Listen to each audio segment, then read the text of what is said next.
All right, good morning, everybody. It's 9:10, and I always like to start just right on time. And so it's 9:10 now. Happy Friday to everyone. We are going to wrap up the third week of classes this week. And I wanted to do a little bit differently today by having not to post the slides ahead of time, but I will have notes, Thank notes that you. I will have notes posted after the class is over. And this would occasionally happen if I feel like that's the best thing to do. But what I would like to do is use the time now to discuss and use only one or two slides, just show you what the data science process is like. We are also I also would like to use a little bit of the time towards the end to tell you what I found out through the pre-course survey. This is useful in part because I want you to also know about each other a little bit. If we get time, we'll have a breakout session for 5 minutes or so for you guys to talk to each other. So the data science process is a topic for the day. And in some ways, it's also a helpful thing to see the different topics we cover and where they fit in. And so for that reason alone, this will be a useful discussion to have and dedicate a lecture on its own. So we are used to having warm-up questions, and today is no exception. I am going to have two today, and I'm not sure how well you have heard, but when you call somewhere and you're waiting for something, they play you a music, and so I tried to play something that while you were waiting. And so I'm going to use the fact that this is a Friday, and we've got multiple interests. We have different kind of things that we like. I like the fact that we had to reflect on the warm-up question last time. And the question was exploratory data analysis. I hope that discussion was helpful for you. And I hope that was something that you have seen what I meant with the second homework, the second assignment. I know more than half of you have already done. And so you know what that means. And I want you to have a good understanding of it and been practicing it. And so for that reason, I wanted you to reflect on the word explore. I was amazed by the kind of variety of answers you got. I enjoy the feedback you get. That's one way to engage in this way in which we are having discussions now and we're conducting classes. So I really appreciate how you are engaged and how you participate and where your mind went where you heard the word explore. In very many ways, actually, it was very telling. And the fact that as a state, as an area in data science where exploratory data analysis is used resonates with very many of the words that came first to your mind. So I'm going to be inspired by that. And every now and then I would ask you a question that is directly related to the team. But I have not forgotten my first warm-up question for the day. My first warm-up question for the day is for me to know and for you guys to know each other about your favorite music genre. This is simple. You have it in your head. It's always something that is in your mind. So let me invite you to participate in this. What's your favorite music genre? I played a little bit of music. If that was something that you like, you can mention that. But let me know what your favorite music genre is. And I'm going to ask for volunteers. Every now and then I'm going to ask for volunteers. I admit in one of the lectures we had, I wanted to have many times when I had to switch screen sharing and I wanted to do something and then I wanted to do another thing. A better thing to do would be I will ask people to participate in some way by sharing a screen. I will tell you what to share or something like that if there is a link to do. But I also want to engage you in terms of having to type up. When I see the recordings afterwards, sometimes I see my fingers when I try to type the warm-up question. So I'm going to pick a person every time, more or less randomly, to help type the warm-up question. So you have already, many of you have written. I'm going to ask Aili for the day to be the person who would type up the warm-up question. So the warm-up question number one was, what's your favorite music genre? So go ahead, write that. And I'm going to, in a minute, say what the next warm-up question number two is, and that is going to be directly related to the theme we have for the day. So you have written. Let me see if I need to get a chance to write. Yay! Warm-up question. What is your favorite music genre? That was the question, and that's what people have responded to. I'm going to give 5 seconds more for those who have not had a chance or for those who are joining late to respond to that question. That was warm-up question number 1. So Ailey, what you're going to do is next time, the next question I'm going to say, you will say warm-up question number 2, because you usually have 1, but today we have 2. So when you are ready, type this one. You hear the word process, what comes to mind? In other words, we are going to spend quite some time, and it is a useful thing, as I said, to define what the data science process is. We've got a class that's got computer science, we've got engineers, we've got science disciplines. In some places, for example, if there's food processing, the word process makes it all the way to defining what the discipline is. So it's a very common thing. We also use it in everyday things in terms of business and how things are.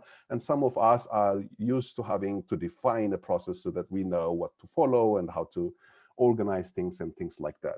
So it's going to be a little bit difficult, but when you see hear the word process, what comes to your mind? Or in some ways, how would you think of a process? And a couple words or a phrase might be a good one. So Ailey has probably written the question by now. I'm going to see warm-up question 2. When you hear the word process, what comes to mind? And this is now going to be a good lead to what we want to discuss today, the data science process. So let me take a moment to allow you to think about that, tune yourself into the topic that we are going to talk about now, and I will start discussing. If there is anybody who's got a question, of course, you can always ask. Maybe this is not a bad time to remind you that homework 2 is due today. More than half the class has done. It is midnight, and every time you hear me, think of me as being generous. You have the whole day for it, including that very last day is what I mean. I really don't want you to stay up to midnight. So please do submit before that and get sleep and move on with your lives and things like that. So the fact that you see 11:59 p.m. as a deadline is only generosity. It doesn't mean I really want you to go up all that way. You've done a good job managing your times and you're doing well so far in the 2 assignments I have seen, but think of it that way. And this is a reminder for those of you who would use the rest of the day to complete your assignment too. All right, let's get started with the data science process. And for this one, as I said, my goal is to have a discussion. And I've thought about this a little bit. There are a couple of different ways we could do this. One good way to do this might be to have this big display here, and I am going to talk through. As I said, you will have typed up notes, and so that I don't want to do animation. I don't want to do something. Take your time, and if you want to take the time to type that, to take notes your own, and note some things, feel free to do that. So be ready. There will not be too many slides. There will be 1 or 2, 2 in fact, and then there will be a third just to connect some things. But this will be something we will have it displayed. And don't think of it as something that you need to memorize or something like that. Be comfortable with it. Know what it is involved. Be able to explain this through. And some places I will come up with things that you need to note down. All right. So one of the things I am eager to see when I look at what comes to your mind when you hear process is that there is sometimes an easy way for us to define something and then come up with a way to describe a process. This is a field, as we have spent a good amount of time defining in the first week, that has got to do with data.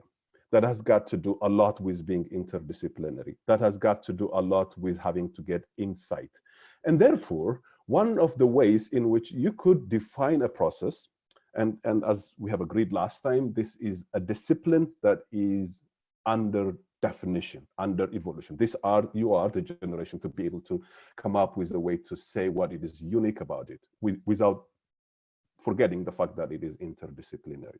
So one way in which you can see what a process might look like is to see what people do, and repeatedly. And if you were to watch them for a good number of weeks or months, or what they do, whether they are researchers, whether they are in industry, what is the common thing that they do as they go through this process? And this is a result of a look at something like that. This is not mine. This is adopted from a chapter in a book I have mentioned before, Doing Data Science. This is not a textbook. This was based on a course that was taught at Columbia by Schul. That's the data science profile that you've drawn. And so there is a chapter 2 there that's discussed. And so the notes and what you see here is going to be based on that discussion. So it's not the last word. Somebody could simplify this, somebody could say this in slightly different ways and convey essentially the same idea. But if we were to look at people, if we were to look at how it is practiced, if we were to look at the whole idea of having to start from the real world, and we're going to spend a little bit of time in the real world, gladly, and see what insight you would get at the end or what conclusions you want to draw. If you were to look a common pattern among what that would look like, this is what they advocated. And it is a good one for my purposes. So what we have now in the very left is the real world. Everything else you see here, this is a recreation of what I saw in that book. And so there is a little bit of convenience I have used.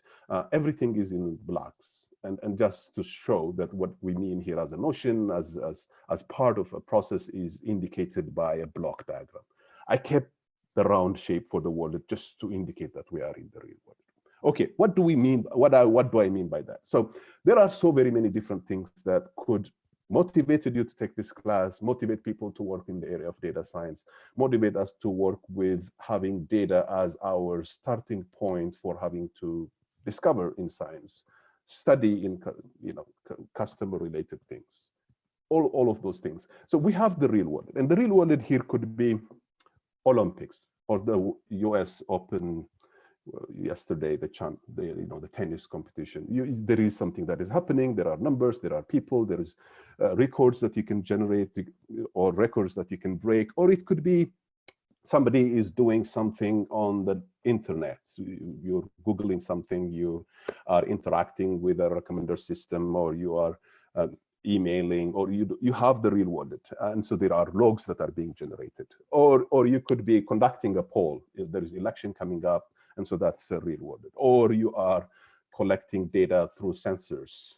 You mounted or you used a device. That's your real world. Or you are a biologist and in your lab and designing experiments, doing things. That's your real world. Or you are a patient and you've gone to the hospital and they have drawn blood samples, and I don't mean that in the context of where we live now, but at least in ordinary life and everything else, we do take blood samples and we study people, we study their health and so on. That is another place where your data is coming from. It will be analyzed in very many different ways, but that's your real world. So all of these things are your real world. What does that give you? That would give you, and feel free now, I am going to be talking and you will see me turning around, my eyes like this, in part because I want to look at the camera some occasionally, but I also want to look at your faces. And sometimes I also want to make sure that there is a chat question. So feel free to unmute yourself and ask me as the discussion goes. But what the real world has given you is raw data. You have collected it, and that would very rightly could be called the starting point. What are you going to do with that raw data? With that raw data, it could be logs, the Olympic results, the election poll results, or whatever they are, or the emails people have sent around. Enron had then an email exchange with its employees, and if you have not heard that type of story quite some years ago, that was a big news and a big thing that has happened that reveals something. Or it could be a social media interaction, and some of you have already done, I know, and some of you are going to do something in your projects that have to involve with things that are generated out of some API. You have logged something, you went to a browser, to a social media place, or you have tracked some Twitter things. And so you've got really what you have is raw data. And so what do you want to do with that raw data? You would process it. You would process it to generate something that you would be eventually a clean data. This is going to require a lot of things. Tools, programming language would come, scripting. Thankfully, you have learned some R. Some of you know already. Some of you use Python. Some of you would use to interact with different databases. Some of these things would make you use already existing API. Some of you would make it do something that you would do on your own. You're going to process that data. There was raw data, you process it so that it becomes clean. And so there is a number of tools that come here. And by the time you get there, and in this process, I'm going to tell you what is the topic for next week. Next week, we are going to talk about data wrangling, all that manipulation, how you transform it, how you make it into being a clean one. We are going to devote a lot of time. And so if you have seen the syllabus, you have already seen what comes there: transformation, data tidying, and using of libraries. Some of the discussion will be heavily related with R, and you will be familiar with dplyr and other tools, but that they also carry over to Python, and they have some. And Python has done a good job emulating what R does. And this is a place where I want to warn you, those of you who like to work things in Python, where you would benefit, really, really benefit by having to rely on what R has to do. That's a topic for next week. Data wrangling, that type of thing, that would happen. Now, by the time you have cleaned your data, this is a place where you could say you would get to a place where it looks like what you did in your homework too.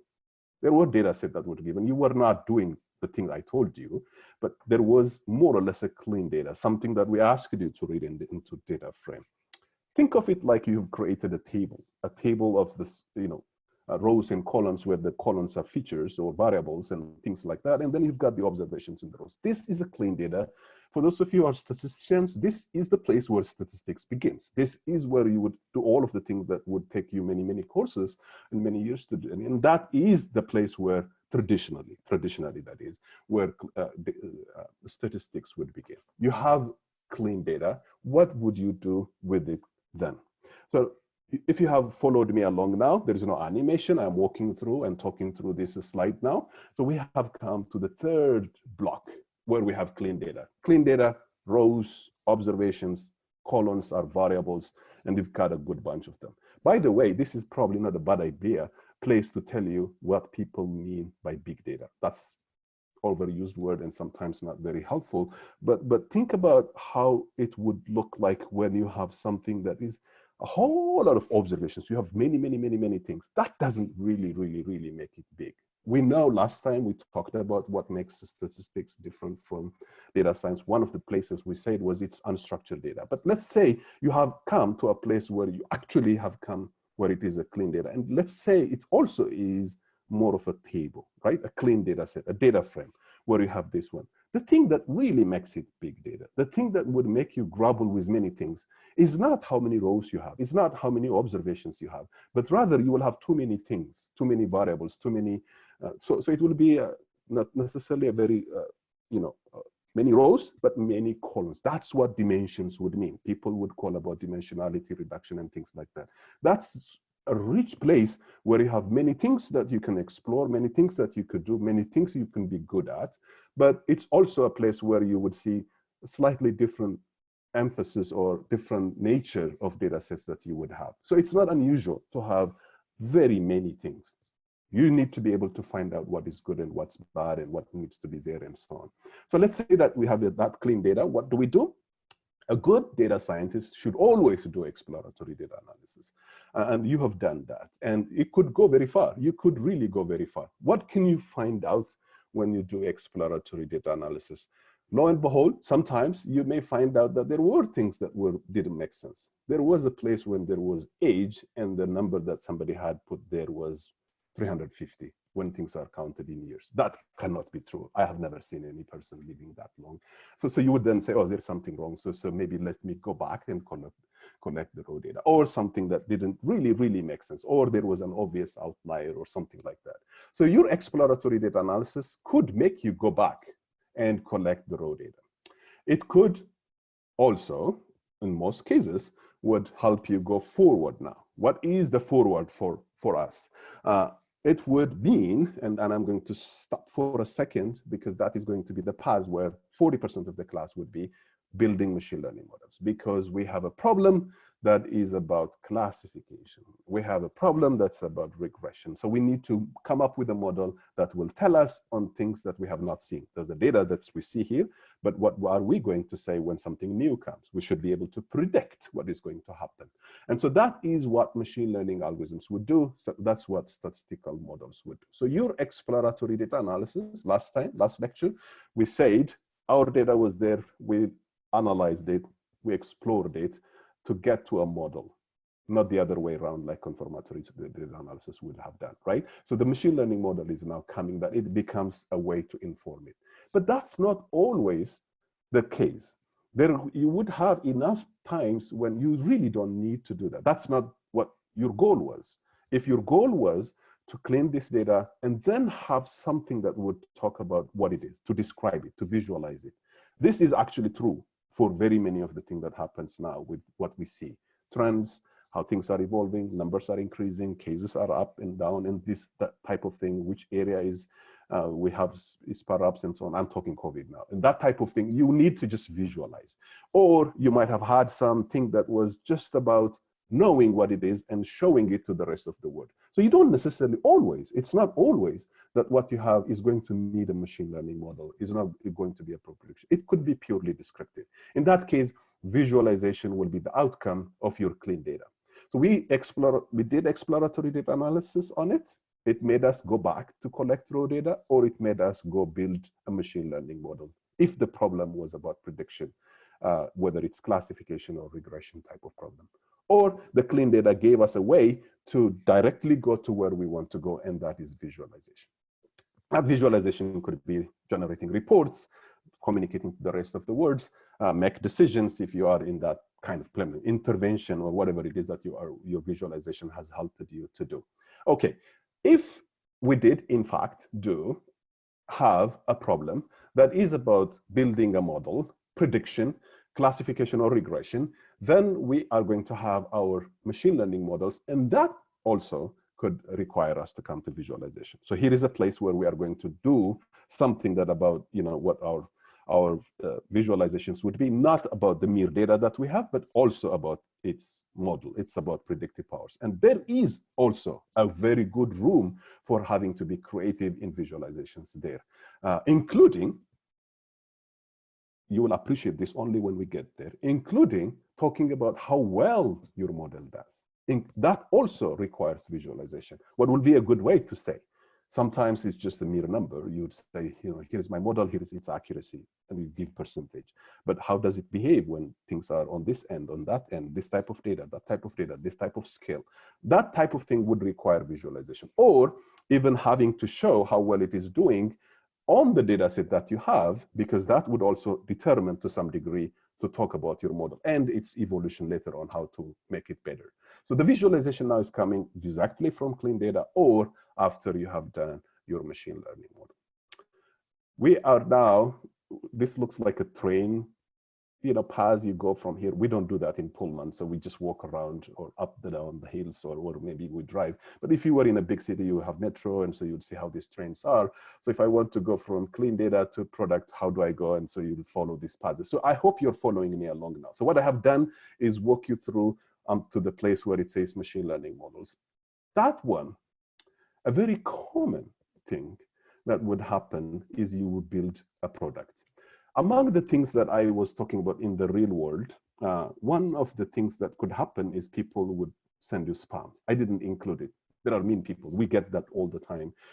And so one of a good thing that people have done over time is the mailer to be good at detecting what's spam and what's not spam. That's a machine learning problem. Some tools are very good, some tools are not very good. When we get there, we will probably see what algorithms are used to detect what is spam and what's spam. I'll tell you a spoiler if you don't know already. It's not you go to the content of the emails and then see some words that are not about commercials or some prescriptions and so on, and you decide this is a bad one and say call it a spam. That would be extremely laborious. That's not really what you do. There are other ways you could do. And so when you have done then, your machine learning model will become a product. It will become a data product, and that data product could be a spam filter. That data product could be a recommender system. A recommender system that would say, here is, it has got a user interface, somebody has coded it, The model has resulted into something that you call a product. That data product could actually also be just a visualization, something that would be embedded in it, some has some interactive things to it or something like that. But you've got a data product. This is a process that I'm describing now that is more or less obtained or kind of abstracted out of seeing how people do and their, seeing their day-to-day activities and things like that. And some of the terminologies you see are industry driven. We don't usually say a data product when we talk in academic settings, but you can have a product. And now you know what I mean by that. Recommender system, a spam filter, or a visualization, or something that you have given to somebody else, an app that you have developed, and that becomes a data product. Now, the line I have drawn from the build data product to the real world is a broken one. And unlike the other ones where I say, you from here, you go here and so on, this one is a feedback loop. I am curious now to see later on when the class is over, to see what you said when you describe process. Those of you who are in engineering would know control. Control, you have signal, you have got something, and then you have got a feedback that goes to your source. Don't go that far, but this is a feedback loop to where things have started. And this is a very crucial point I want everybody to understand. Let's say the thing that you created was a recommender system, something that will tell me how people are, and so you would use it for having to build what their next thing is, whether it's a movie or a book or something like that. A product like that is built by having to look at a model, and that model was built by having to see data. After this product is out in use, it is going to be used in a cyclic fashion, because now it is going to be a generator for data for that product in its next iteration or something like that. So actually, what has happened now is what you have designed, what you have produced as a product would also, to some degree, be a cause for what is going to happen. So you had built a model based on the data, and that data was log-based or something generated by how people have interacted, and you have a product, and that produces more data and then becomes a cyclic loop. We will end the course with ethics, and I'm going to at least spend just one lecture to make you aware of things. There are very many things that you need to be aware of, and people are sometimes not necessarily very much aware of. Here is a place not about ethics, but something that will be important in many ways, in your career and in your studies, and that is about bias. When you have built this model, the machine learning model that you have built, you relied on data, and it is going to be now influenced by how people have reacted to whatever was created. It could be the model itself first, or it could be a genuine artifact of the fact that now you have generated data through the product that is also a reason for the existence of the product or the model. This one is not present in scientific things that we know of. For example, if you were to talk about predicting weather, somebody could say it's going to rain next week. Why? Because I'm collecting this data, and that I've got this, and I've got the weather is a big place where you could see the kind of things I told you about, simulations and things like that, where you abstract out the physical world in some differential equations or some other things, and things that would show you relationship between things like that. And so you simulate and you predict. That's what simulations would mean. You have different scenarios and you'll be able to do that. And you can improve that by having to collect more data, by having to have physics and other things, work together and things like that. It's very unlikely that you are going to have a model that is going to be influencing what the outcome is going to be. It's going to rain or going to be cloudy and things like that. That is really separate from what actually happens, unless you really have some control over other things that is not accessible to normal human beings. Otherwise, you're not going to cause it. But if you were to build a product that is going to predict whether somebody is going to be hired or not, that's going to be predicting something like that has got to do, which is built on data that you had generated and machine learning model that you have built. If you were not very careful about bias that could happen in the model, you would be favoring things in a way that is not what you intended to do, or maybe sometimes, was not careful. Let me put it that way. So there is a room now. There is a room to cause what a model would do because of this feedback loop that you see that's going back to the real world.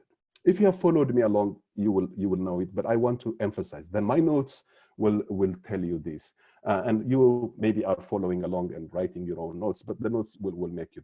Unlike natural models, physical models, things that are more or less independent of our bias, in this case, we have a reason to be careful about what a model would do because of the fact that it could cause what it is going to predict. It is going to cause what it is going to predict. And that is a non-trivial point. And make sure that you are aware. There is a discipline now in machine learning. One of the frontiers is actually about that model. And this sort of things have got rigorous ways to avoid, rigorous ways to talk about their bias and how you can quantify them and things like that. If you have time and if you have, not just in this course, but whatever it is, great to go into that type of rigorous thing. But at the very least, be aware of them. And some of them could be avoided by accounting for them right from the beginning. This I know you can do even as you take this course and you work on your project. All right. Anybody has got any question? I've walked you through this map going from the real world back to the real world, which is good. We probably want to be there. But does anybody has got a quick question already?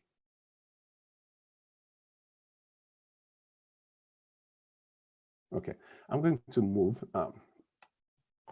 to the next slide. Okay, so when I described this, it sounded as if this was like something magical and somebody is giving you these steps and so you go around them and so on. It is not like that, you know that. And here is the authors of that book they call it overlaid. And I am using exact terms that they have used in these different places, just to give credit, because some of them are things that I could have said shorter or something like that, but this is me trying to give credit to the source of the diagram. And so it's not only a process like that you can describe removing yourself from it. The data scientist, you are part of this, and there are very many places where you show up, and that's what this overlay on this diagram shows, at least the portions up to getting to the clean data part. And so let me point out a few things. So the first thing I want to point out is what is written under the real world. There's human behavior. We can study, how people are behaving, how they are reacting, liking, disliking, or buying this product, buying that product. Many of you have heard many things about what product recommendations would do, and people when buy this and that, they do data mining, human behavior. That's a field. There's many things. Biology, I have enough things around it. Finance, internet, medicine. So this is like the real world. That's a thing. Another way to actually think about this is look at yourselves, where you're coming and the disciplines you are representing. Maybe you'll find yourself right there. Not many of us would probably find ourselves in Olympics, but I don't know you enough, but maybe there are some of you who would be there. And there are things that are describing a few things around the collect data part, what is happening there, what the sources are, and these are the repetitions of what the authors of this or the people who have written this one have had. And so I have talked about them. And in the data process part is what the topic is for next week, data wrangling, how you combine data, how you transform, how you scrap and things like that, the pipeline particularly. This is becoming to be called more or less data engineering in some cases. And so you would see more of them. Data engineering also means about having to work with big data and in cloud computing and so on. But this is a place where you would say process data.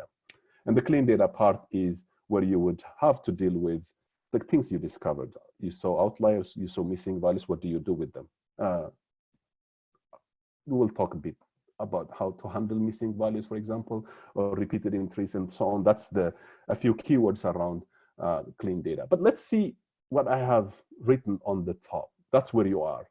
As a person, as a data scientist, as part of this process, you formulate hypotheses. You formulate hypotheses both about the real world. That was your curiosity. That was whatever it is that you wanted to find out. Sometimes it's clearly formulated. Sometimes it's open and you wanted to just explore it. But you formulate some hypotheses about the real data. You also formulate hypotheses about the clean data. This is a slight distinction, but there are two places where you come in. About the real world, you've got a question you wanted to answer, one of the things you really want to do then is what actually needs to be recorded. It's very tempting to be wanting to record everything, and that is okay, but it will also be wasteful in some ways. And so it's a good idea to find out, to find what it is that actually needs to be recorded. This is a place where you would need to know resources that exist that you could use, or be careful about what you already have and try to focus on the things that need to be recorded. About the clean data, you could say, what's the research question I'm going to answer? What do I want it to look like? That is the type of questions you would ask about the clean data. So this is not a slide I want to spend too much time on, having spent the time that I have spent on the previous one, but you would see the point I'm trying to make.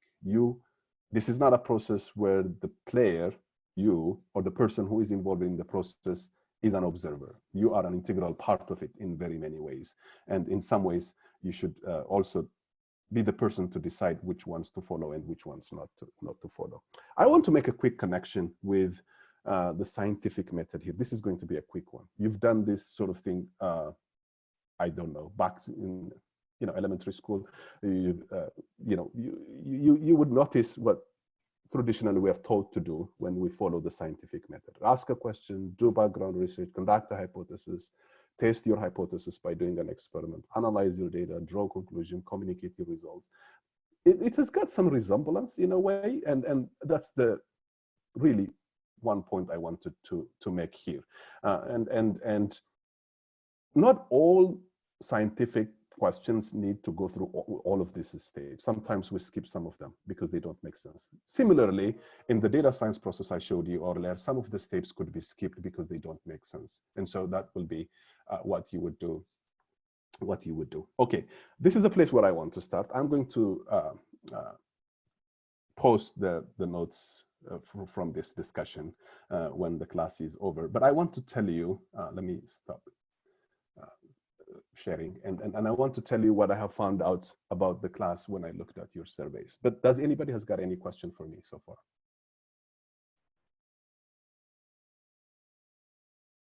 Everything clear?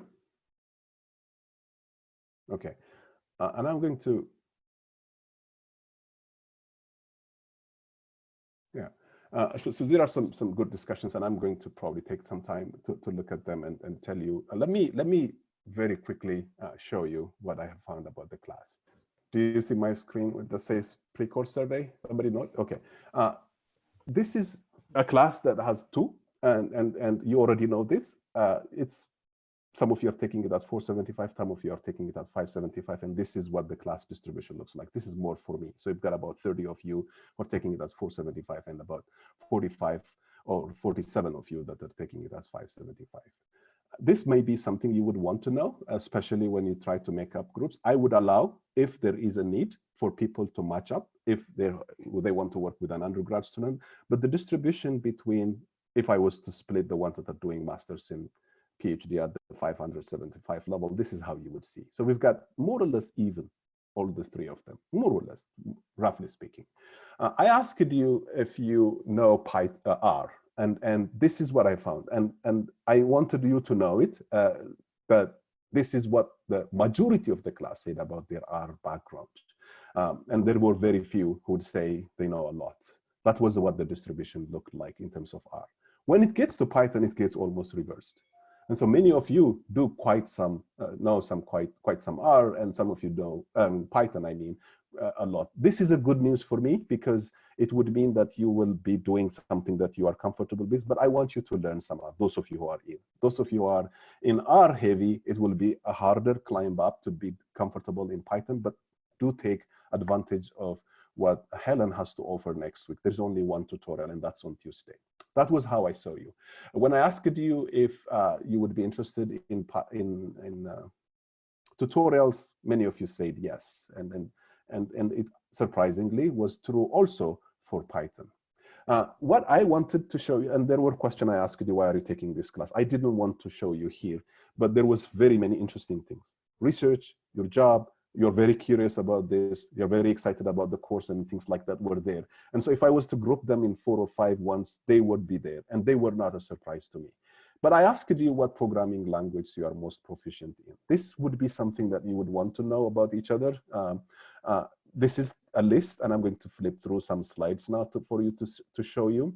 I know, being at WSU for a number of years now, most of you who are taking for 475, your proficient language would be C or C++.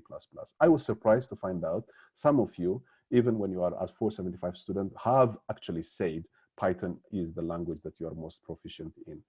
As data scientists, I would tell you, and if you read up on anything, they would tell you also, Python and R are the primary language that you would need, and you would need to be good at them, but they're not enough. It would be a very helpful thing if you also know a low-level programming language like C or C++. So I'm going to walk through a few slides where you can see, and there is no names here, but you can see what the people's the strengths are, what they consider our most proficient language, and so you've got a nice variations to see here. You can go on like this. I want to spend a minute very quickly. I asked you about your opinions about the syllabus. 2 things have come out of it. First, 95% of the class likes the syllabus the way it is. And that makes me very happy. But you also indicated indirectly what I should bring forward when I saw your interests and also your backgrounds. And that meant bringing data visualization early on. So it's not going to be at very late. It is going to come right after the data wrangling discussion next week. And that is also a good reason for projects that I know will be heavy on data visualization. So for very many reasons, data visualizations has come up. One of the reasons for it is the level of excitement I have seen on that topic and the level of background I have seen in people. So I'm going to flip through a few slides that tell me what you said about yourself, what you are most excited about. And they were very positive, and they were very much in agreement. And the time series data mining topic was also something most of you have mentioned. I will consider bringing that forward, but I've not made up my mind. And this is what you look like, what you have said about the course. And I think this is probably a walkthrough, and you don't need to have it, but I just wanted to share and show you. I know there is excitement about deep learning. It remains where it is at the very end. And I will try my very best to make that one useful and a good introduction. But given our times, it's not going to be something we'll spend a whole lot of time on. But I have noted, and it is going to be, I'll do my best to make sure that the 1 week or so we spend on it is well worth it. Okay, let me see if I have more things to show you here. And I want to save a few minutes after going through these ones to tell you something more. You can read through this. While you're at it, let me say that I have promised to get back to you having graded assignment or homework 1 I have not finished. My wish is to make sure that I finish everything and then post it at the same time instead of giving feedback. If I am not successful in doing that today, I will post the ones that I already have seen so that the others can wait. I am very happy. That's probably the very first thing that I want to say. But I want to spend 5 minutes next time in one of the classes to tell you what you thought of the important things for data science process and so on, because that, or skill sets other than drawing your own profile, which I think was helpful. And I want to spend a couple minutes highlighting a few things from there in our next lecture. Okay, so this is, I hope you've been looking at this one, and let me see if I can stop sharing here and see if there is anybody who has got any questions.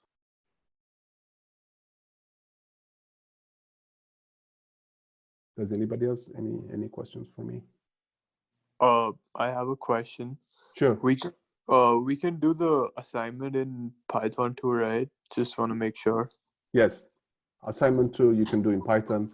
Assignment 3, now that we're talking about assignment, I can talk about that, will come out on Wednesday. It will be due the week after, but I didn't want to give an assignment out when you just have sent it in this day. So you got the weekend free, but not entirely free. You will read, catch up and things like that. But assignment 3 will come out on Wednesday, and it will be due the week after. It is going to be on data wrangling. That one is, I encourage you to do it in and deep, with what we will be learning on data wrangling. You're also welcome to do it Python. The short answer is you can do Python for all assignments.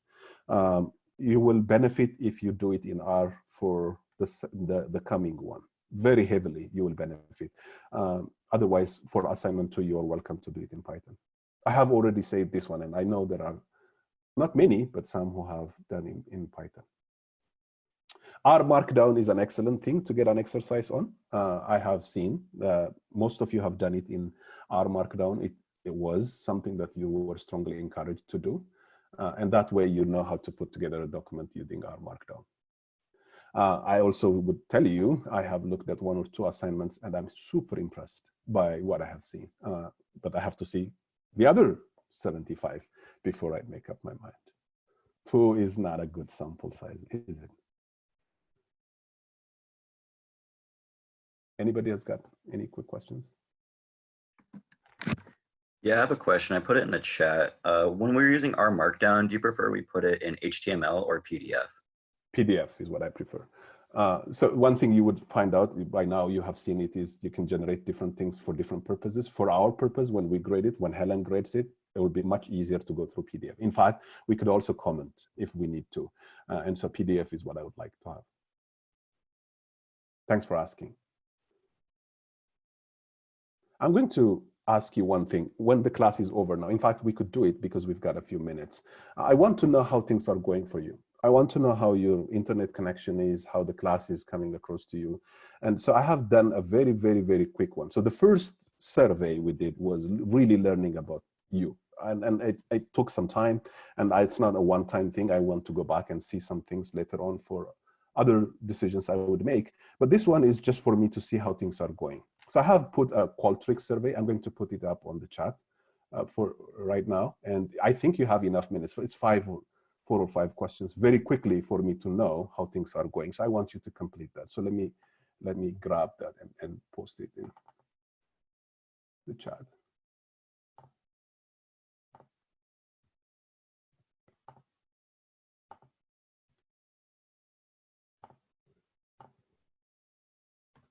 Okay, so this will take you to Qualtrics, and there are 5 or 6 questions, and some of them are just you choose.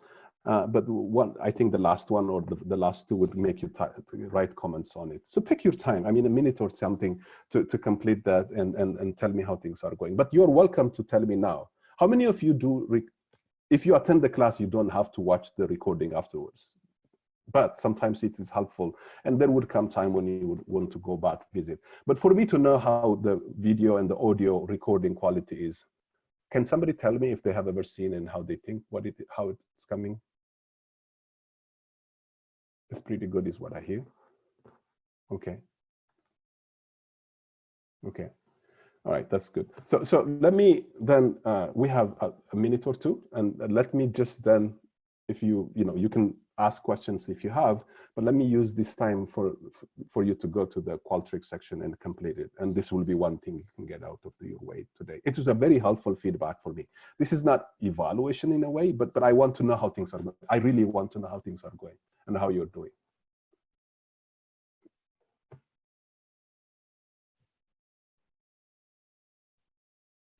It's also nice to see the recorded. Do I have, Megan, when it is posted on Blackboard, I have not checked whether the chat is there. Isn't it there?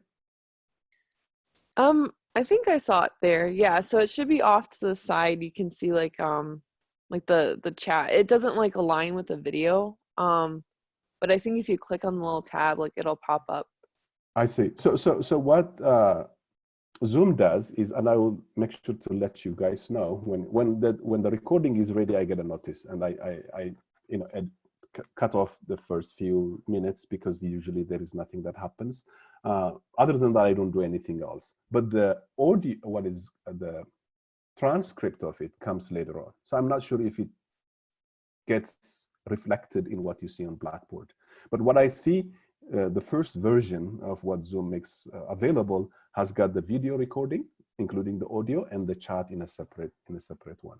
So I'm not sure if I can put them together, but you can see.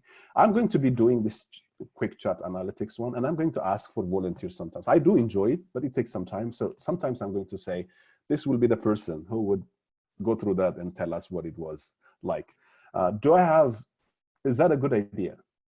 Can I see thumbs up sometimes? Okay. All right. So I'm going to ask occasionally. And when you are called upon, yeah, nice.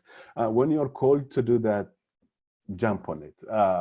And it's not going to be much, you walk through. I liked what I saw last time, and I'm sure I'm going to like what I see today. Okay. If you haven't gone to the Qualtrics session, go there and complete it. It is 10. Some of you would go to other classes. And so I'm going to stop here. Take care and have a good weekend.